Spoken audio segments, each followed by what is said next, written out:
What are the common qualities of successful people? Why so many people say they are going to follow through on their dreams, but they don't? What qualities make successful people take massive action and follow through, even though they don't feel like it? That's exactly what you are going to learn in this video. Watch this video until the end to learn how two multi-millionaires went from broke to becoming very wealthy, even without having any qualification, experience, connection. I hope you enjoy it.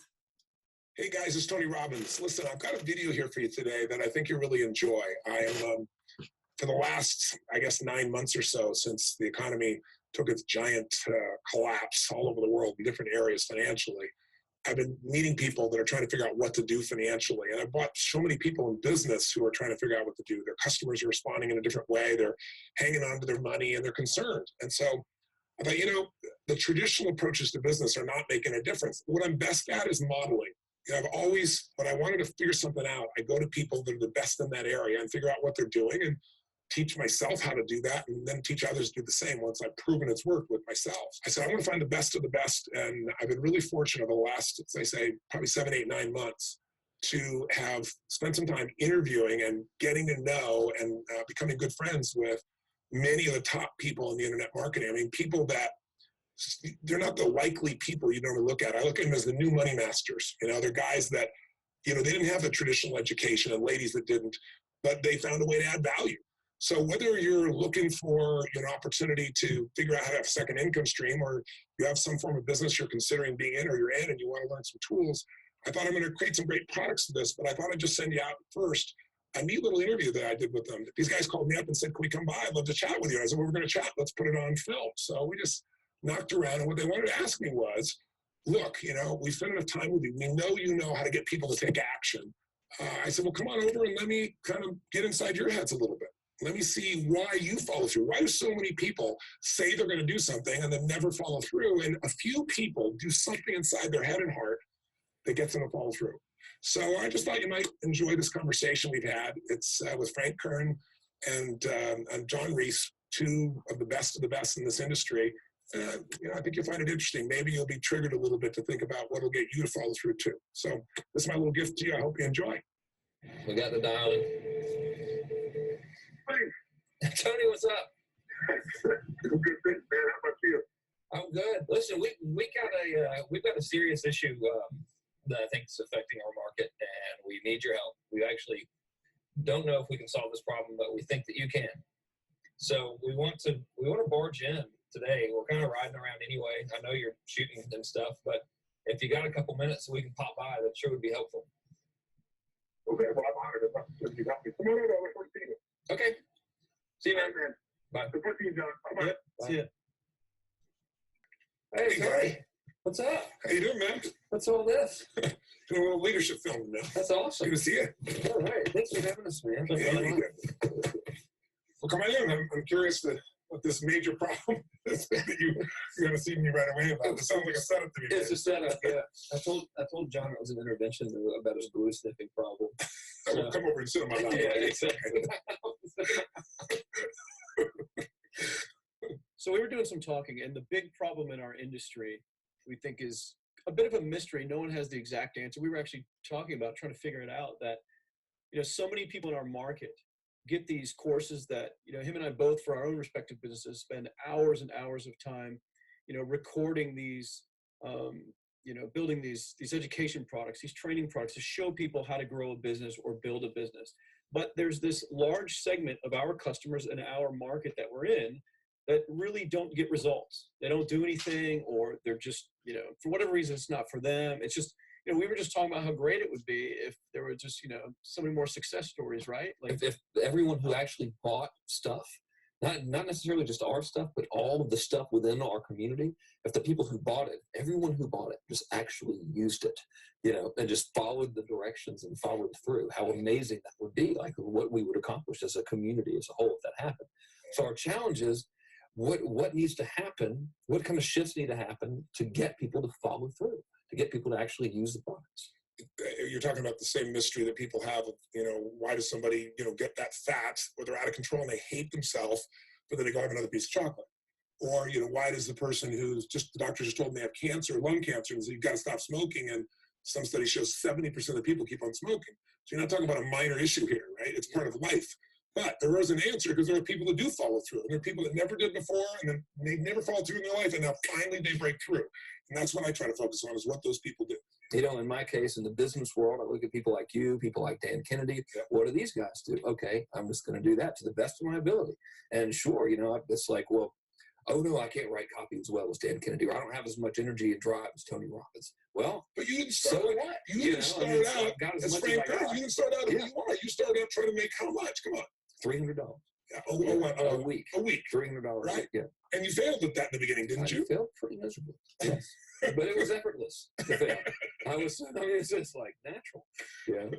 But truthfully, you went from $300 to, I remember you said your first time you believed, if I remember, was when you made like $2,500 in like 4 or 5 days when I was on vacation. While you're on vacation. That was when the true internet marketing dream was realized. Right. Because I sold a downloadable product and I wasn't even there. I didn't have to ship anything. It's like, oh my God, this was so great. $2,500. And to me, that was just a gazillion, because my rent, I think, was like $400 or something. And when you told me that story before, and you just do it again, and you get you big grin on your face. Right. You get more excitement on your face when you talk about doing 18. When you talk about doing the 18 million, which I know you're proud as hell of, and you didn't get all the money, but you made 18 million bucks or something in 24 hours, right? Yeah. Well, look at your face. It's like nowhere near as excited as $2,500 in 5 days, maybe. It is. Just as there's no difference. No, there's even more, because there was a moment when you recognized what was possible, but you didn't recognize it until you actually experienced it. But you only experienced it because you had to. Right. You had to keep going until you found it, just like you did. You had to keep going until you found it. And it's like the validation that the fear doesn't have to matter anymore. That you don't. There is no other. That not having the plan B and knowing that you're going down the one path towards what you want. Yeah. It's the validation in your brain that, hey, this works. It may not work yet on the level I want it to, but it works. I've just proven it to myself. Right. And for that, I win. It's game over. I've already won. Yeah. Because I've proven it to myself. Right. So it validates everything in my mind that I want to do now, just at a higher level. Right. And doing more of it. That's it. Right. You just now leverage it. You now just stack it. So what do these people need to get started? Why aren't they starting? We all know the answer is fear. But the difference with you guys or me or anybody who's followed through is we're more afraid of what life would be like if we don't follow through than the person who's willing to settle for what they got and kind of hope it'll change and maybe purchase something for the moment and then not follow through on it. It's almost like people, overachievers, have a little more fear. They're a little more afraid of missing out. They're afraid of not being there, or they got a strong enough reason to follow through. So I'd say, if you're looking at home, you want to get somebody some value, go, where do I start? I'm sick of this. That's a damn good place. That's probably where they bought the product in the first place, but now to escape from that for just a minute. What's that? They bought the product to escape from that state. Just for a moment. Yeah. So because guess what? What makes people excited is progress. You don't have to be at the goal yet to feel alive again. You have to make progress. And the first step to progress is make a decision of buying the product. But then we don't do the second step, which is open the damn thing up. I think another powerful distinction that you're hitting on here is the fact that a lot of people that have breakthroughs in their lives, like including Frank and I both in different, success stories, situations, whatever you want to call them, is that, people typically hit rock bottom before that must is a reality. You're right. So in thinking of that, because a lot of things as well, like we hear in marketing, like if you had a gun to your head right now and you had to make money in the next, 48 hours, what would you do? And that really resonates with people. But so I just wanted to bring this into the conversation because I think a big part of the market of all these people aren't people that have their backs completely against the wall yet. That's right. Okay. So they're not in a must situation yet. They're in a desire situation where they're okay in their lives. They do have big dreams and ambitions. They do want greater things. But it's not pushing them yet to the point where they will do what it takes to master something. So what do you think? How do people go from not having their backs against the wall when they have no choice to say, I'm totally sick of this, to conditioning their minds to go from their situation where they are, which may be okay, to getting something greater? Well, think about this. What pisses you off and what excites you is all relative. $300 a week, $2,500. Excites him more, that memory to this day, than even the $1 million he did in his first 24-hour version, right? Or you breaking the 4-minute mile, $1 million. That must have been out of your mind. Tell me about that for a second. What did that feel like? You make $1 million in 24 hours. Nobody in history of the internet's done it. Euphoria. Yeah. It's just unbelievable. What was your? It wasn't even about the money. That's exactly right. That's exactly right. It wasn't really about the money. No, it wasn't. I wasn't thinking like, oh, that's how many cars I can buy. No. It just wasn't. It was just breaking through like another like barrier of progress. So at that point, it wasn't about your back to your wall. At that point, what it was really about— It's a further point for my fear is what it really was. Further point for your fear, and for some people, and I think in some cases, it's also a recognition of who I am and what I'm capable of. So for somebody whose life is already great, this is about, what if I could take on another skill that could create more freedom for my life? And just saying, I'm not going to go out and try and do it all perfectly right now. What I'm going to do for the next 8 weeks, I'm going to create a little ritual. I'm going to do one thing a day to condition my mind, right? So that I get strong, so I follow through. I'm going to read something. I'm going to listen to something. I'm going to immerse myself. I'm going to go for an intense jog, or I'm going to go lift weights, but I'm going to do it consciously to get in a state where I'm going to follow through. That's number one, because people follow through when they're in state. Second, I'm going to get clear about why this is a must for me. Not because my back's against the wall, but because I want to master an area of life that could create some freedom. I'm not going to master it overnight, but I got the system, I got the plan. I'm going to do one thing a day. I'm going to work on one subject a week. This week's going to be about figuring out what the right product or industry is. Next week's going to be basics of building traffic. And each week I'm going to make a little progress, and I'm going to get to a goal, whatever that is. I'm going to make $1,000, my $300 in a week. I'm going to get to my $2,500. That first $2,500 is the most exciting. Unbelievable. The first $300. I remember it's life-changing too. It is the most life-changing. I remember I was supposed to be a truck driver, making $24,000 a year because I'd be making the most anybody in my family had ever made. How'd that work out for you? Yeah, real well. Thank God I'm not driving a truck, right? I think you could So pull the truck. I figured out I could pull with my finger, man. I could do it with my teeth. I could pull with my teeth, right? 36 grand a year was the goal. If I could make 3 grand a month. When I did that, was out of my mind. And then it was like, could I make 10 grand a month? Then it was 10 grand in a day, then 100 grand a day. Then could I make $1 million in a day? I had a day where I made $400 million in a day. The stock value of the company I took public, my personal stock. But it was probably after I did it, though, so it doesn't really count. Just checking it. You're right. People don't remember who's first, Tony. 400 agree. million, a million? Who cares? Who cares? I'm not saying That's brag. amazing, though. I'm not saying brag. It's because they told me when I was on stage, I had this audience of about 15,000 people at the Continental Center. It was during a stretch break. I was doing what I loved, rocking the house. Everybody's going crazy. And they go, the stocks are worth $400 million right now. I was like, wow, that's cool. It's like, okay, that's normally sounds stupid. It's like, what's next? And I went right back to what I loved. Once you break through, then it just becomes a game. The people that are getting your products have not yet broken through in most cases. The breakthrough happens by conditioning your mind every day, by feeding it a role model or story. It's putting yourself in a peak state and you follow through by getting physically strong. It's creating a little ritual of doing a little bit each day, and then you get momentum. But the most important thing of all is what we started out with. Why? Absolutely. Why is it a must for you? It doesn't have to be you're against the wall, but it has to be something you're hungry for, because the only difference in people is hunger. And if you're not hungry, get around people that are hungry and something will hit you.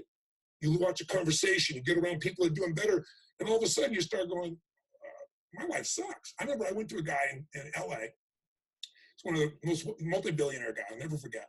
And I lived in the Del Mar Castle, and I was really proud. That was like the symbol of me having taken myself from being poor to providing for my family this great place. It's built from castles in Europe overlooking the ocean, not far from you. And I went to this guy's house. He's a billionaire. He took me down to his wine cellar. I don't even drink wine. Went through this whole thing. At the end of the night, I was depressed. I lived in the Del Mar tenement, as far as I was concerned. I really was. I was like, I live in a crappy place, and all my standards changed. All of a sudden, I wasn't going to settle for living that. All of a sudden, my back was to the wall in a different way, because as a man, I knew I was capable of more. So people can change their standard by getting around where it's better. People can change their standard by getting associated with what's true, like the bills they got to solve, the problems they got to do it.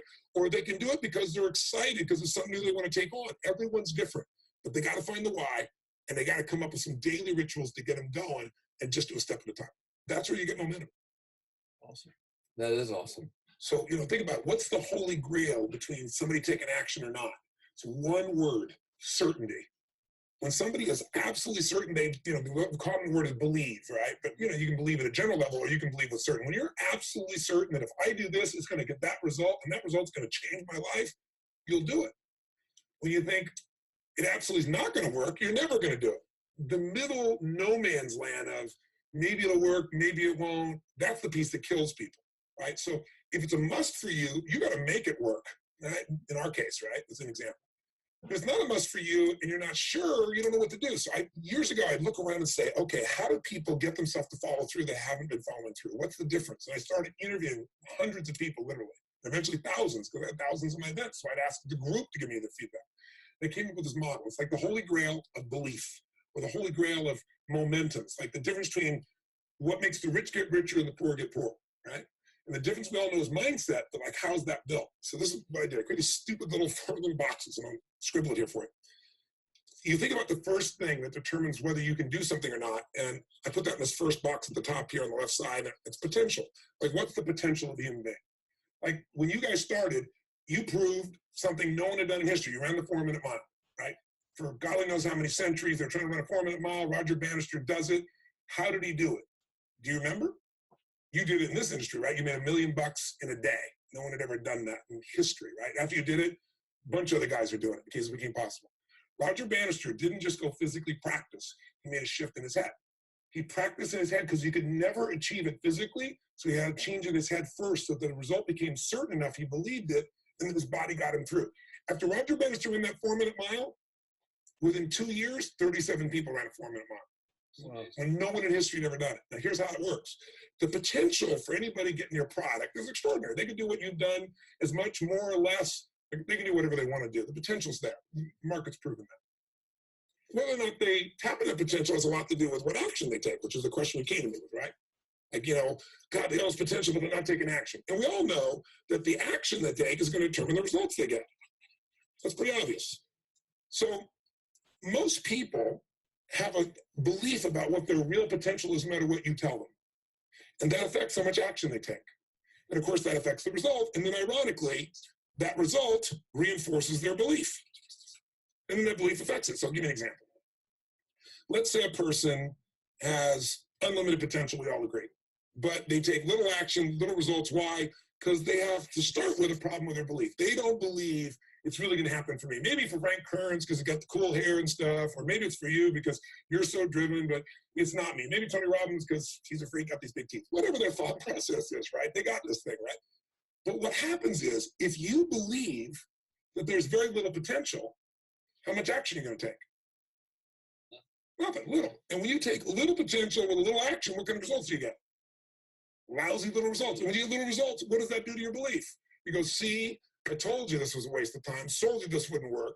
And then what happens? You tap even less potential, you take even less action, you get even worse results, and your belief gets even weaker. And this sucker feeds on itself until you are in a downward spiral. It's poisonous. It's poisonous and it's self-fulfilling. Now, what if something could happen that could come along and fill you with a sense of absolute certainty? Not like I believe, but I mean where you know. In you guys' case, mine as well, we knew because we had to. Because we burned the boats. There was no other option. We had to find a way. We weren't going to live that way. We all did it in different ways and for different reasons, but in essence, that was it. If you get yourself in a state of certainty that this is going to work, I'm going to find a way, and if this doesn't work, I will make the way, then you tap a lot more potential. And when you're certain in your potential, you take massive action. When you take massive action, you really believe in something, you get great results. When you get great results, your brain goes, see, I told you I was a stud. I told you this thing would work out. Now you're even stronger. You tap more potential, take greater action, greater results. That's how you went from $300 in a week to $2,500 in 5 days to $100,000 in a month to $1 million in a day. Same thing with you. And we get momentum. So the rich get richer and the poor get poorer. Now some people go out and they go, well, I'm going to take a bunch of action. All right, I'm going to open this product. I'm going to try it. They'll say to you, I even did it. But it's like a salesman who goes and knocks on the door, and he knocks on 100 doors and says, You don't want one of these, do you? yeah, exactly right. You know? And even if he doesn't say it verbally, his face says it because he doesn't believe it's going to work. So his voice, his body, the execution is so weak. Maybe if he talks to 100 people, somebody's going to buy out of pity. He don't want his kids to starve, right?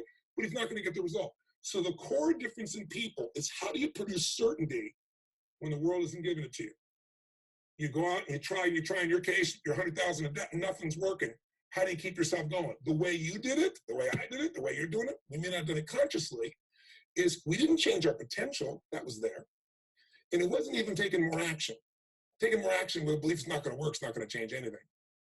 We got results in our head that made us feel certain as if it had already happened.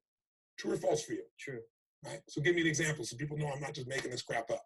Well, I mean, just like when I had nothing, I already knew I was driving like Ferraris and Porsches and stuff because I always wanted those cars. I already knew I was going to have them.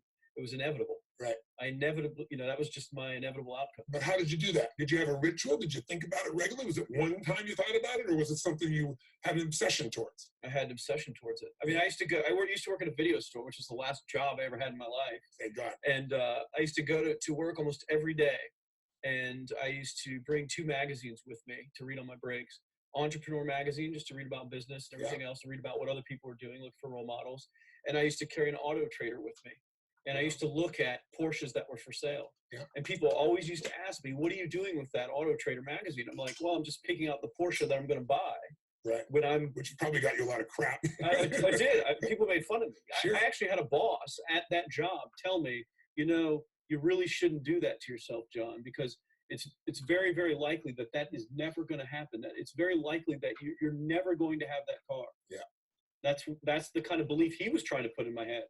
And I was like, no, you don't realize that it's inevitable that I will drive here sometime in the near future with that car when I'm not working for you and drop movies off for you to put back on the shelf. And that actually happened. And it was one of the most fulfilling days of my entire life. And the great thing was when I pulled up in this car, I was in my mid-20s, a car that most mid-20s. What kind of car was it? It was a Porsche 911 Turbo. It was a convertible and everything. It was a beautiful car. It was what I always dreamed of having. But, for a few years I always circled the ads of which ones I was going to buy. Well, when I finally got it and I pulled up at the store, I had all these people, some people that were still working at this $7 an hour job were there years after I left. And I'll never forget this, even the boss and stuff. And the reaction of people was like, wow, that is awesome. Yeah. Is that your dad's car? And all I said to them was, not exactly. Good for and you. I just smiled and just laughed. But it was, it's the weirdest thing, but I just knew it was going to happen. But you knew it because I conditioned myself to. You did over and over again. Yeah. When I was in high school, I was not a popular kid, but I was passionate and intense, and I'll never forget. Some people some particular girls gave me some crap in their guy too. And I wrote in their journals or their annual yearbook at the end, I wrote, someday, I said, you treated me like hell. Someday I'll be rich and famous and you'll be an effing truck driver. And you'll be sitting there, I'll be with this beautiful woman of my life, rich, and you'll be watching me on television thinking, you wish you would have treated me better. I actually wrote this shit in people's annuals because I went to a 10-year high school reunion. People wouldn't show me this stuff, right? But it's like, I burned the bridges, baby. I was like, this is how it's going to be. So I'll give you a perfect example of this. They did studies, many have been done at this element, where they want to see how much does the mind affect performance. So take basketball. I've worked with a lot of NBA players and turned them around. And one of the problems many of them have is they'll choke on the free throw line. Well, everybody knows in that case, if you normally shoot really well and now you're not, something's interfering. Something's getting in front of your state, some uncertainty, right? Obviously. So they took a group and said, we're going to make them better. How do you make somebody better who's got this mental block? So they take a group of guys and they're going to do free throws, and they do one group where they just practice for 6 weeks. Totally intense practice, and I forget the number of free throws, but they got to do this many free throws every day. Take a second group, and they have them not practice at all. Obvious. And they take a third group and they don't let them touch a basketball. All they do is have them practice in their mind, but the key is it's not practice makes perfect, it's perfect practice makes perfect, as corny as that sounds. So these guys see themselves making the shot every single time, conditioning their mind and body that it's perfect every time. They're not interrupted by a reality that would screw with them. So at the end of 6 weeks, they tally it up, and now they give them a test to see who has the highest free throw percentage success. What do you guess it's going to be? Well, the obvious person says, obviously, it's not the guys that didn't practice. But which one is it? The mind, or is it the ones that actually practice? I'm assuming the mind. Yeah, you would assume it because it's true. Right. You intuitively know the truth. That practicing is not enough. It's getting yourself so certain so many times that now when you go to do it, there's no hesitancy and you execute. It's having that absolute certainty that makes you tap your full potential, take massive action, get massive results, be reinforced having stronger belief. This is what makes somebody a star at anything. It's like Jack Nicklaus, the golfer. Yes. He visualized every shot and where it was going, landing right where he wanted it before he ever hit it. Every single time. And what do most golfers do? Time. They just take a practice swing and they kind of hope for the best and point in the right direction and hit it. And some of them, if they've had some bad hits, what are they really focusing on? What I don't want to do. Exactly. And that's the same thing here. So I'll show you a little stupid little physical technique for this. So stand up for a second. You're going to do this camera show? So try this for a second. So just put your feet together. And then put your right index finger straight out in front of you like this, okay? And all I want you to do is I want you to just turn clockwise comfortably as far as you normally turn. Just notice where you naturally stop. Go ahead and turn clockwise. People at home could do this too. Keep your feet straight. Notice where you stop. Come back around to me. Back around to me. Okay, good. Yeah, you're really good at this, right? Drop your hand. Now let's do something really simple. Close your eyes. And you don't even have to visualize, just feel. I want you to imagine your finger coming back up again. And this time, see and feel it coming up. Don't actually make it happen, but feel like it's happening. Imagine in your mind that you're actually doing it. You're seeing it, you're feeling it. And then make it like a game where you turn twice as far this time. Like you're a little kid, you know, somebody measures you and you go, I'm taller, come on, measure me this week. That desire to do a little further. And then in your mind, do it again. Your feet are straight together, and in your mind, feel your finger coming up, see it coming up, and imagine going 3 times as far this time. And then one more time, bring your finger up, and you're like an owl. Your feet are straight, and you turn all the way around, and it comes all the way around to the front. See it and feel it and enjoy it each time, like it's a game, like you can't wait to go further. And you know you do, every time. And when you can feel that, it feels good, then open your eyes, and now put your finger straight in front of you, and turn as far as you can comfortably, and see what happens this time. Go. Go back. Now notice, I don't know if the camera's got it, but you don't have to ask the camera. You can ask yourselves. Come back around. Did you go further this time, yes or no? A lot further. A lot further. 50%. 50% Yeah, how much further for you? About the same. Yeah. The average person will go 25% further. Now here's the question. There you go. You're right thing before. Thank God. So did you have the potential to turn as far as you did the second time, the first time? Yes. Why didn't you? I didn't believe it, I guess. We have beliefs about stuff we don't even know we have beliefs. You have an unconscious belief about how far you can turn comfortably. The first time I did it, when I pointed straight back, Yeah. I thought that probably shouldn't even go that far, like it was going to hurt me, or that I wasn't capable of going any farther. It's like, and how much further did you go this time? The camera knows it over there. That's exactly right. Now here's the difference. The potential was there the first time, and you took action, and you got a result. But it was 50% less than what you did later on. And the only difference is I changed your belief. How did I change your belief? We didn't work harder on your potential. We didn't take more action. I got you to see the result in advance. I got to see it vividly 2 or 3 times. That's all. Of going further, and then your brain went, oh, I know what to do. Boom, it went there. Isn't that what you did by looking at your cars every single day and envisioning it? Isn't that what you did when you created whatever the vision was? It was $300, $2,500, $1 million in a day. That's what's missing for these people. They're not getting that execution is everything, but it doesn't happen if you don't get the psychology set of a state of total certainty. And you just change that 50% in 3 minutes worth of visualization. And visualization is only one technique. I was like losing my balance with my eyes closed, but I was kind of like lopsided. So I got one good visualization, and the rest of the time I was like, I sure hope I don't fall down on the camera with my eyes closed. It's really dumb to do. So you don't even have to be good at visualization. You can still get things done. So I want you to get, you ask the question, what is that difference in people? This changes people's certainty. People are uncertain they're going to succeed. They want it, but they're afraid. The best way to deal with a fear is get a big enough reason that makes you have to succeed, or condition yourself where you see it and feel it so often that you're certain that you just do it. That's all it really takes. That's awesome. You know, this worked. I was thinking of this while you were talking about going to the Sit down so we can hear this, and we'll go. You were talking about working in the video store and looking for courses and stuff.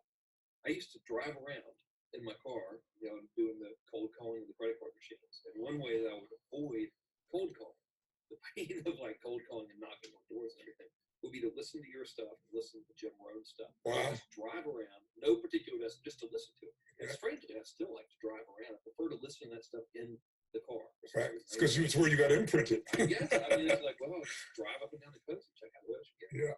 So I would drive around, and I would envision myself holding those types of seminars. Wow. Teaching people that kind of stuff. And 3 weeks ago, I was teaching a seminar in San Diego, and I was talking about beliefs and envisioning things. And I had to stop. And I shared with the audience, I was like, you're not going to believe this, but I actually used to envision this very moment. Wow. Me talking to you right now. So Wow. it really, really works. Wow. Definitely works. Makes a difference. That's it. I'll tell you what, I worked with Andre Agassi in 1993, I think it was. He'd been #1. He dropped to 32nd in the world. And he was literally ready to quit with no exaggeration. His father was managing him, and he was so angry with his life. And he went through some, I think, wrist surgery at the time, and he's working on his swing. And he was dating Brooke Shields at that point. They weren't married, and not his current marriage, obviously. And so she said, you got to come see Tony. Because I don't need motivation. Because he's not motivation, man. He's strategy. He'll show you how to make that shift in your head. So he comes. I work with a guy. In the beginning, he's saying, do your magic stuff. Like, oh, yeah, great, thank you. And I said, tell me. And you hit a tennis ball perfectly. And I'm trying to get him in the zone to remember that time, like you visioned, where he was perfect at it. He goes, of course I have. And I get him vision over and over again. And finally, he's in the zone. He's feeling that again, right? He's seeing it, and he's feeling certain, and the swing is going perfect. And I said, how's that feel? He goes, it feels perfect. I said, but are you thinking about the swing? You're not thinking about the swing. You're not thinking about how to do it. You're just seeing the result you want so vividly that it's there. So all we did was train him how to go in that state over and over again. He won the next weekend. The second weekend, he came in second. Within 6 months, he was number 1 in the world again. He gave me unbelievable credit. But all it was conditioning the mind. You did it with tape, so did I. We were talking about this earlier, Pam and I used to go when I was 17 years old down in downtown Los Angeles, this place called Night Education, K-N-I-G-H-T, like the night. And I'd save up all my money, work as a janitor, and I'd get these tapes and listen to these things over and over and over again. I went there for years, and I didn't have enough money, and I leveraged everything I had, but I knew how to train my mind. So one thing I knew how to do. His name is Mario. I saw him in his 80s. He obviously knows how my life turned out, and was very proud of the role he played in that process. He used to tell people the story. This guy's the real thing. He didn't just start out this way. This is how Tony did it. He listened to these tapes. He conditioned himself, right? This is the real stuff. He passed away a few years ago. I'm calling his house, and he passed away, and his daughter was there, and she wanted to share with me that how I touched his life and so forth. But the best thing was, I thought, you know what? I want to get those tapes. I want to get that stuff that conditioned you. I want to go back to that moment like you did of, that moment was visualizing, now I'm living it. And she said, he left all this in his will to you.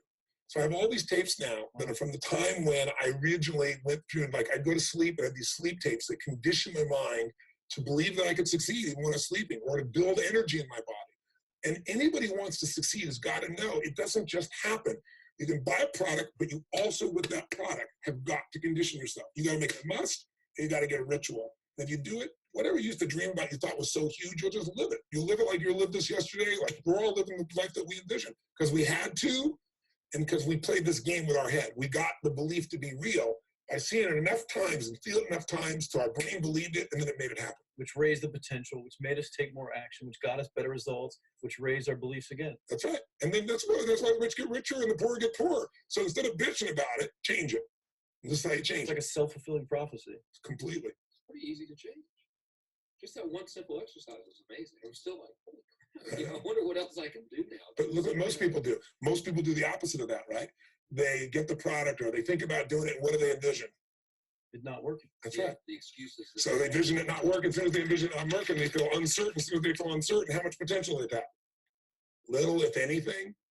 And so they send back your product, and they didn't listen to the damn thing. And guess what? What does that do, by the way?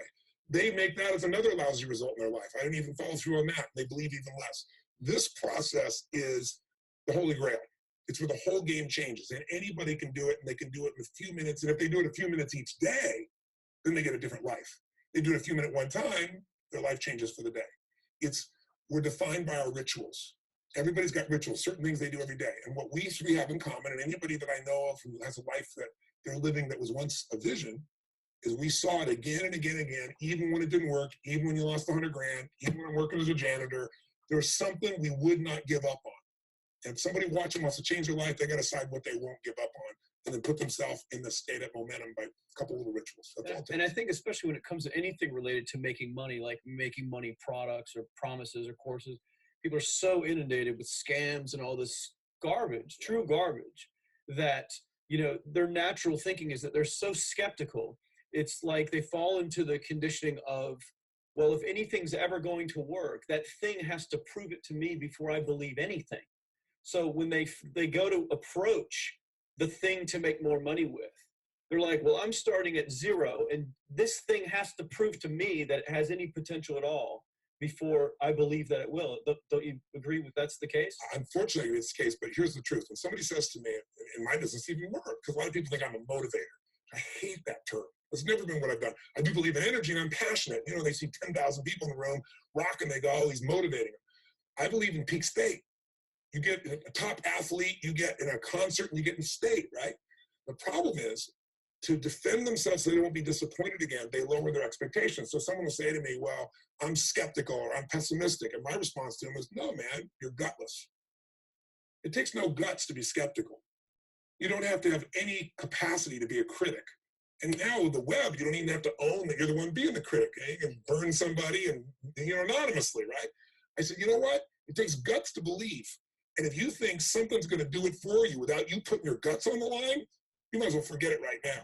So this idea that I'm skeptical or they got to prove it to me, it's the biggest lie. What that really is your fear talking. You're so scared of failing, you don't even want to get your hopes up. And if you don't get your hopes up, you might say, well, what if they get their hopes up and somebody gets disappointed? How many disappointments have we experienced in our business careers and in our lives? The difference is some people take disappointment and let it destroy them. Other people take disappointment and let it drive them. And you get to choose. Are you going to turn this thing into why it didn't work and a bunch of stories and excuses? Or are you going to take this thing that didn't work and figure out what are you going to do to make it work? And it may not happen the first time, the second time, the third time, but the people that are relentless find the way. And if the common denominator of all these guys that are kind of our friends or family, money masters, new money masters, is they all did it with will. Nobody here inherited this stuff. Everybody figured it out and keep figuring it out. And it's going to keep changing. And you say, you know what, 1% of 99% of the money being made is being made by 1% of the people, because only 1% of the people will condition their mind and condition their body and follow through some daily rituals. The rest will tell a story about why it didn't work, how it wasn't their fault. And you got two things in life. You got results or you got a story, And too many people think that that 1% is somehow entitled to it, and they're not. Which is, it's just all in the head. It's all in the head. Belief. Which can be changed with some conditioning, basic conditioning. You just proved it. Yeah, to us. That's fun. That's why I made Get the Edge and Personal Power, because I understood that from the very beginning. Originally it was 30 days, and years later people say, I've heard all the great results, everything else, man, but I don't have 30 days, and I'd be behind the glass, focus group, watching these people and want to shake them, like, you don't have 30 days to change your life, I thought, okay, I'll make it 7 days, just one, because after 7 days, you get momentum. And think about it. When do people's lives change? In a moment. It doesn't change in 10 years. Your life may have sucked for 10 years, but there's one moment when your life changed, the moment you decided. You said, no more, and I'm doing it, and you kicked yourself in the ass, and you made yourself go do something, right? When you finally said, enough, no more, I quit, or let's begin, or I love you, there's a moment when somebody's life changes.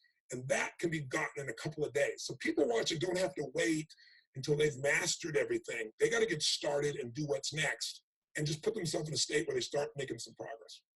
There it is. I think that's the answer that can help solve that problem with a lot of people. They'll just pay attention to it and do it. The bottom line is, all three of us and some of the people that we consider as family that are part of this process, we've all done well. We don't need to do this stuff. We're able to do the stuff because underneath it all, people can see in your eyes, Frank, when you talk about $2,500 you made that day and the joy, right? Or you talking about not willing to settle, and just, I don't care what they say. Tell me I'm going to sit here and I should lower my expectations. I'm going to be driving my car in here and they're going to be delivering a video to me. There's something inside of every human being that will make it click. That'll make it so that today is not like yesterday and tomorrow will be different forever. And that process is an emotional hook. And what I hope is people watching this stuff, maybe something in here will piss them off enough or remind them of something or say there is a plan and it isn't just luck. And if I just get my big enough why and I get a little system for conditioning myself, and if I start to feel overwhelmed, I just do one next step. And I keep learning and keep moving forward, I will get there. If we accomplish that out of this conversation, then this conversation was kick-ass and fun, not just for us, but it'll be something that we'll be really proud of a long time. Whether that happens or not really has nothing to do with us, but whether or not people take it in as real and do something with it. I hope they will. That we can't control. Thanks a lot. I think it was awesome. Thank you. That's been a blast. Appreciate your shoot. Yeah, go back to the next one. Yeah. Thanks, guys. Thanks. Appreciate it. Really appreciate it.